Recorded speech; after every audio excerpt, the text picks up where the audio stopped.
ഇന്നെല്ലാ താത്തമാരും അതാണല്ലോ, അതുണ്ട്. പിന്നെ അവളെ 4 വയസ്സായ മോന് പൾസറുണ്ട്, അവളെ മരിക്കാത്ത ഉപ്പാപ്പാക്ക് അൾസറുണ്ട്. ഇതൊക്കെ ഉണ്ടെന്ന് പറഞ്ഞിട്ട് അവളാണ് ഭാഗ്യവതി. അവളെക്കാളും വലിയ ഭാഗ്യവതി പഴയങ്ങാടിയിൽ വരണ്ടോ? നമ്മളെ ആണുങ്ങളായ ചിലർ പറയും നമ്മുടെ നാട്ടിലെ ഭാഗ്യവാൻ എന്ന് പറഞ്ഞാൽ അത് അയാൾ തന്നെ. സുൽഫീഖർ എന്ന് പറഞ്ഞാൽ അവൻ ഗൾഫിലേക്ക് പോയിട്ട് എന്താണ് പടച്ചവനെ ഉണ്ടാക്കിയില്ലേ ശരിക്ക്. അവിടെ പലിശക്ക് കൊടുക്കുന്ന നല്ല മാർക്കറ്റ് ഇവിടുത്തെ പോലെയല്ല. അതുപോലെ തന്നെ കള്ള് കച്ചവടം. അങ്ങനെ ആരെങ്കിലും നാട്ടിലുണ്ടോ എന്ന് എനിക്കറിയില്ല. അവരെ പരിഹസിച്ചുകൊണ്ട് പറഞ്ഞല്ല, പണ്ട് വിഴിഞ്ഞത്ത് വാതിന് പോലെയാവും. അഫലാ യൻദുറൂന ഇലൽ ഇബ്ലി കൈഫ ഖുലിഖത്, ഒട്ടകത്തിലേക്ക് നിങ്ങൾ നോക്കുന്നില്ലേ എന്ന് ഞാൻ ആയത്തോതി പറഞ്ഞപ്പോൾ സദസ്സിരുന്ന് എല്ലാവരും അകത്തേക്ക് നോക്കി. കാരണം പ്രസിഡന്റിന്റെ ഇരട്ട പേര് ഒട്ടകമെന്നായിരുന്നു. പ്രസിഡന്റ് സ്റ്റേജിലിരിക്കുകയായിരുന്നു. അപ്പോൾ എല്ലാവരും അങ്ങോട്ട് നോക്കിയപ്പോൾ അവിടുത്തെ പ്രസിഡന്റ് പറഞ്ഞു, ഇത് എന്നെ മനഃപൂർവ്വം കരിവാരി തേക്കാൻ വേണ്ടി ഇവിടുത്തെ ഖത്തീബ് വന്ന ഖത്തീബിന് കത്ത് കൊടുത്ത് പറയിപ്പിച്ചതാ. അയാളെ പിരിച്ചുവിട്ട് എൻ്റെ പ്രസംഗം നിർത്തി. ഇവിടെയുള്ളൊരു പാവപ്പെട്ട അയാളെ ജോലിയും പോയി. അപ്പോൾ അതുകൊണ്ട് ഞാൻ അങ്ങനെ അർത്ഥം വെച്ച് പറഞ്ഞതല്ല. പേര് ഇങ്ങനെ സുൽഫീഖറും സുൽഫത്തെന്നൊക്കെ മനസ്സിൽ വരും, അങ്ങനെ പറയുന്നു മാത്രമേ ഉള്ളൂ. അപ്പൊ അങ്ങനെ അവരൊക്കെ ഭാഗ്യവാന്മാരാണ് എന്ന് നമ്മൾ അങ്ങോട്ടും ഇങ്ങോട്ടും പറയും. ഇന്ന് പിന്നെ ഭാഗ്യവാൻ ആരെന്നറിയണമെങ്കിൽ ചാനലിൽ തുറന്നെങ്കിലേ അറിയാൻ പറ്റുള്ളൂ എന്നാ പുതിയ കണ്ടുപിടുത്തം. 50 ലക്ഷത്തിന്റെ പെട്ടി കിട്ടണം, 40 ലക്ഷത്തിന്റെ ഫ്ലാറ്റ് കിട്ടണം, ഇതൊക്കെ കിട്ടുന്നവരാണ് ഭാഗ്യവാൻ. ബാക്കിയുള്ളവരാരും ഭാഗ്യമുള്ളവരല്ല എന്ന് അല്ലാഹുവിന്റെ റസൂല് പറഞ്ഞ ഭാഗ്യവാൻ ആരാണ്? പഴയങ്ങാടിയില് സ്വർണത്തിന്റെ ശരീരം നിറച്ച് ചലിക്കുന്ന സ്വർണ്ണക്കട പോലെ നടക്കുന്ന പെങ്ങളെ, സ്വർണത്തിന് എത്രയും വിലയുണ്ടായിരുന്നിട്ടും നിന്റെ പ്രിയപ്പെട്ടവൻ നിനക്ക് വിവാഹത്തിന്റെ വാർഷികത്തിന് സ്വർണം കൊണ്ട് തരുന്നില്ലേ? കല്യാണത്തിന് പോകാൻ 10.5 പവന്റെ മാല നെഞ്ചത്തിട്ടടിച്ചടിച്ചുകൊണ്ട് കല്യാണത്തിന് പോയി ഒരുങ്ങി നടക്കുന്ന പ്രിയപ്പെട്ട പെങ്ങളെ, നീയാണ് ദുനിയാവിലെ ഏറ്റവും വലിയ ഭാഗ്യവതി എന്ന് കരുതണ്ട. എന്റെ പഴയങ്ങാടിയിലെ പ്രിയപ്പെട്ട ഉപ്പമാരെ, ചെറുപ്പക്കാരാ, ധാരാളം കാശുണ്ടാക്കിയിട്ട് അഭിമാനത്തോടെ നെഞ്ചു വിരിച്ച് ജീവിക്കുന്നവരാണ് പഴയങ്ങാടിയിലെ ഏറ്റവും വലിയ ഭാഗ്യവാനെന്ന് പറയണ്ട. അല്ലാഹുവിന്റെ റസൂൽ പറഞ്ഞ ഏറ്റവും വലിയ ഭാഗ്യവാൻ ആരെന്നറിയോ? ഈ ലോകത്തിനൊന്ന് വിട പറയുമ്പോ അവന്റെ ബന്ധുക്കളും അവന്റെ കുടുംബക്കാരും വട്ടം കൂടി നിൽക്കുമ്പോ, അവനെങ്ങനെ വീട്ടിൽ കിടക്കുമ്പോ മരണവേദന അവന്റെ ഞരമ്പിലൂടെ സക്കറാത്തിന്റെ നൊമ്പരം അവനെ പിടിച്ചെടുക്കുമ്പോ, അസ്റായിൽ അലൈഹിസ്സലാത്തു വസ്സലാം വന്ന് റൂഹ് വിരിച്ചുകൊണ്ടിരിക്കുമ്പോ, അത് റോട്ടിലാണോ വീട്ടിലാണോ ഹോസ്പിറ്റലിലാണോ എവിടെയാണെങ്കിലും ആ റൂഹ് അവന്റെ ശരീരത്തിൽ നിന്ന് പിരിഞ്ഞുകൊണ്ടിരിക്കുമ്പോ, അവന്റെ നാവ് കൊണ്ട് ദുനിയാവിൽ അവൻ എന്തെല്ലാം സംസാരിച്ചിട്ടുണ്ട്, നുണ പറഞ്ഞിട്ടുണ്ട്, ഈബത്ത് പറഞ്ഞിട്ടുണ്ട്, വസാദ് പറഞ്ഞിട്ടുണ്ട്, കല്യാണം മുടക്കിയിട്ടുണ്ട്, മരണ വീട്ടിൽ പോലും അടിയുണ്ടാക്കിയിട്ടുണ്ട്, എത്ര പേരുടെ പച്ചമാംസം തിന്നിട്ടുണ്ട്. നാട്ടിൽ കഴിയുന്ന ഭാര്യയെ കുറിച്ച് വിദേശ രാജ്യത്തുള്ള ഭർത്താവിനോട് അവൾക്ക് ആണുങ്ങളുടെ കൂടെ കറക്കമാണെന്ന് മൊബൈലിലൂടെ മെസ്സേജ് അയച്ചു കൊടുത്തിട്ടുണ്ട്, വിളിച്ചു പറഞ്ഞിട്ടുണ്ട്.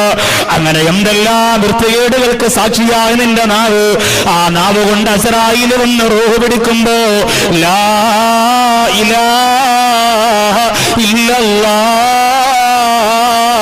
എന്ന് തെറ്റോടാതെ വ്യക്തമായി പറഞ്ഞുച്ചരിച്ചിട്ട് അവസാന വാക്ക് ലാ ഇലാഹ ഇല്ലല്ലാഹ് മരിക്കാ നിനക്ക് കഴിഞ്ഞാൽ അവരാണ് ലോകത്തെ ഏറ്റവും വലിയ ഭാഗ്യവാന്മാര്. അങ്ങനെ ഭാഗ്യം കിട്ടണമെങ്കിൽ ചമഞ്ഞു നടന്നതുകൊണ്ട് മാത്രമായില്ല. അല്ലാഹുവിന്റെ ദീനിന് വേണ്ടി വലിയ പ്രവർത്തകനാണ് ഞാനെന്ന് പറഞ്ഞ് നെഞ്ചുവിരിച്ച് പഴയങ്ങാടിയിലൂടെ നടന്നതുകൊണ്ടായില്ല. അങ്ങനെ നടന്ന പലർക്കും അതിന് ഭാഗ്യം കിട്ടിയിട്ടില്ല. അതുകൊണ്ട് കണ്ണീരോടുകൂടി ദുആരുന്നു, ഇപ്പോഴും ദുആ ചെയ്തു, അല്ലാഹുമ്മ അമിത്നി മുസ്ലിമാ, അല്ലാഹുവേ മുസ്ലിമായിട്ട് ഞങ്ങളെ മരിപ്പിക്കണേ തമ്പുരാനെ. UP മുഹമ്മദ് മുസ്ലിയാർ എന്നറിയപ്പെടുന്ന മാത്തൂർ ഉസ്താദിനെ നിങ്ങൾക്കറിയുമല്ലോ. എത്രയോ സ്ഥലങ്ങളിൽ ആ ബഹുമാനപ്പെട്ടവർ ദുആ ചെയ്യുന്നതിന് മുമ്പ് ഞാൻ പ്രസംഗിച്ചിട്ടുണ്ട്. ആ മഹാനുഭാവൻ എവിടെ ദുആക്ക് പോയാലും സ്റ്റേജിലിരിക്കുന്ന ഉസ്താദുമാരോട്, മുസാഫത്ത് ചെയ്യുന്നവരോട് പറയുന്ന ഒരൊറ്റ വസിയത്ത് എന്തെന്നറിയോ? ഈമാൻ കിട്ടി മരിക്കാൻ വേണ്ടി നിങ്ങൾ ദുആ ചെയ്യണമെന്ന് ആർക്കും ഉറപ്പ് കൊടുത്തിട്ടില്ലാത്ത കാര്യമാണത്. എത്രയോ നല്ല നല്ല മരണങ്ങൾ നിങ്ങൾ കാണുന്നുണ്ടല്ലോ. അപ്പൊ അതുമുതൽ പിന്നെ സ്വർഗമാണവന്. അവന്റെ ഖബറും അവന്റെ പരലോകവും ഒന്നും അവൻ പേടിക്കേണ്ട കാര്യമില്ല. അതിനെന്താണ് ചെയ്യുക? അമ്പറത്ത് പോകുമ്പോ ഇത്രയും വലിയ ലാ ഇലാഹ ഇല്ലല്ലാഹ് ഫ്ലെക്സ് ബോർഡ് അടിച്ച് വാങ്ങിച്ചുകൊണ്ട് വന്ന് വീടിന്റെ ഹാളിൽ കൊണ്ടുവന്ന് ഒട്ടിച്ചു വെച്ചു എന്നാണ് ഒരു ഉമ്മാമ പറഞ്ഞത്. അസ്റായിൽ വരുമ്പോ ഞാൻ അതിൽ നോക്കിയിട്ട് ലാ ഇലാഹ ഇല്ലല്ലാഹ് പറഞ്ഞ നമ്മളങ്ങ് മരിക്കും, സെറ്റപ്പായി. അസ്റായിൽ ഈ പണ്ട് സ്കൂളിൽ പോയി കോപ്പി അടിച്ച പോലെ അസ്റായിലിനെ പറ്റിക്കാൻ പറ്റും? കഴിയില്ല പ്രിയപ്പെട്ടവർ. നമ്മൾ അങ്ങനെ കാണാതെ പിടിച്ചതുകൊണ്ടൊന്നും ആയില്ല. ഏതെങ്കിലും ചുവരുകളിൽ എഴുതി വെച്ചതുകൊണ്ട് മാത്രമായില്ല. സ്കാരമില്ലാത്തവൻ പോലും ഇന്ന് വീടിന്റെ വാതിൽ എഴുതി വെക്കുന്നൊരു തവക്കൽതു അലല്ലാഹ്, എല്ലാം ഞാൻ എന്റെ റബ്ബിനെ ഏൽപ്പിച്ചിരിക്കുന്നു, അവന്റെ ജോലി പലിശയ്ക്ക് കൊടുക്കല, കൃത്യമായിട്ട് തിരിച്ച് പൈസ കൊണ്ട് തരാൻ അള്ളാഹയാണ് ഏൽപ്പിച്ചിരിക്കുന്നത് പുള്ളി.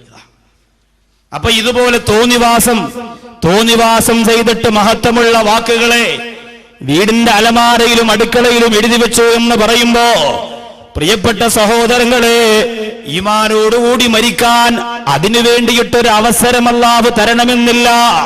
ഒരുങ്ങി തയ്യാറെടുത്തിരുന്നേ പറ്റൂ. ഒന്നാമത് ലാ ഇലാഹ ഇല്ലല്ലാഹ് എന്ന് നമ്മുടെ നാവ് കൊണ്ട് പറയലാണ് അതിന്റെ അടയാളം. അതെങ്ങനെ സാധിക്കും? ജീവിതത്തിൽ ആ ലാ ഇലാഹ ഇല്ലല്ലാഹുമായി ബന്ധമുണ്ടായാലേ സാധിക്കൂ. ജീവിതത്തിൽ തീർത്തും ആ ലാ ഇലാഹ ഇല്ലല്ലാഹുമായി നല്ലൊരു ബന്ധമുണ്ടാവണം, എങ്കിൽ മാത്രമേ കഴിയൂ. ഇല്ലാതെ ഒരാൾക്കും ലാ ഇലാഹ ഇല്ലല്ലാഹ് പറഞ്ഞ് മരണപ്പെടാൻ കഴിഞ്ഞിട്ടില്ല. ലാ ഇലാഹ ഇല്ലല്ലാഹുമായി ഏറ്റവും നല്ല ബന്ധം നമ്മൾ ഉണ്ടാക്കിയെടുക്കും. അത് ചിലപ്പോൾ വെറുതെ ലാ ഇലാഹ ഇല്ലല്ലാഹ് എന്ന് ചൊല്ലുന്നതാണെങ്കിൽ പോലും അതും അല്ലാഹുവിന് ഇഷ്ടമാണ്. അഫ്ളലു മാ ഖുൽതു വന്നബിയ്യൂന മിൻ ഖബ്ലി ഖൗല ലാ ഇലാഹ ഇല്ലല്ലാഹ്. ഞാനും മുമ്പ് വന്നുപോയിട്ടുള്ള എല്ലാ പ്രവാചകന്മാരും പറഞ്ഞ ചൊല്ലിയ വാക്കുകളിൽ വെച്ച് ഏറ്റവും ശ്രേഷ്ഠമായ വാക്ക് ലാ ഇലാഹ ഇല്ലല്ലാഹ് എന്ന വാക്കാണ് എന്ന് അല്ലാഹുവിന്റെ ഹബീബ് നബി മുഹമ്മദ് മുസ്തഫ സല്ലല്ലാഹു അലൈഹി വസല്ലമ തങ്ങൾ പറയുമ്പോ ലാ ഇലാഹ ഇല്ലല്ലാഹ് എന്ന വാക്ക് അല്ലാഹുവിന്റെ ഹബീബ് പറയുന്നു, ലോകത്ത് വന്നവരിൽ ഏറ്റവും അധികം ചൊല്ലിയ, ഞാനും മുമ്പ് വന്നു പോയിട്ടുള്ള സർവ്വ പ്രവാചകന്മാരും ചൊല്ലിയ ഏറ്റവും ശ്രേഷ്ഠമായ വാക്ക് ലാ ഇലാഹ ഇല്ലല്ലാഹ് ആണെങ്കിൽ എന്റെ പഴയങ്ങാടിയിലെ പ്രിയപ്പെട്ട മുസ്ലിങ്ങളെ, ആ വാക്ക് നാം മറക്കാൻ പാടില്ല. പണ്ട് ചൊല്ലുമായിരുന്നു നമ്മുടെ വീടുകളിൽ.